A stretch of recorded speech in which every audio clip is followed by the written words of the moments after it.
રાજ્યભરમાં શાળા પ્રવેશ મહોત્સવ શરૂ થયો છે ત્યારે રાજકોટ જિલ્લામાં પણ પ્રવેશ મહોત્સવ યોજાયો હતો। રાજકોટના નાયબ કમિશનર મલ્લિકાબેન બલાત તથા પડદરીના ટીડીઓ ભીમાણી સાહેબ તથા સીઆરસી ગૌતમભાઈ ઇન્દ્રોડિયા આજે ખાખડા બેલા, ઉકરડા અને દહીસરડા આજી ગામે પહોંચ્યા હતા। અહીંયા પ્રાથમિક શાળામાં યોજાયેલા શાળા પ્રવેશોત્સવમાં તેઓ ઉપસ્થિત રહ્યા હતા। આ સમયે તેમણે નિવેદન આપતા જણાવ્યું હતું કે તત્કાલીન મુખ્યમંત્રી અને હાલના વડાપ્રધાન નરેન્દ્ર મોદી દ્વારા શાળા મહોત્સવ શરૂ કરાયો હતો, જેને 21 વર્ષ પૂર્ણ થયા છે।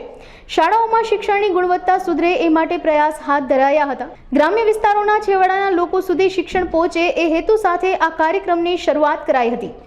આપણા આદરણીય વડાપ્રધાન શ્રી નરેન્દ્રભાઈ મોદી દ્વારા પ્રેરિત આજે 21મો કન્યા કેળવણી મહોત્સવ અને શાળા પ્રવેશોત્સવ 2024 દહીસરડા આજી મુકામે યોજાઈ ગયો।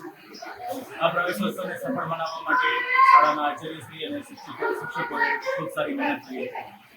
બાળકોએ સુંદર કૃતિઓ રજૂ કરી છે અને અમો દ્વારા સરકારની વિવિધ યોજનાઓની જાણકારી ગ્રામજનોને આપવામાં આવે છે।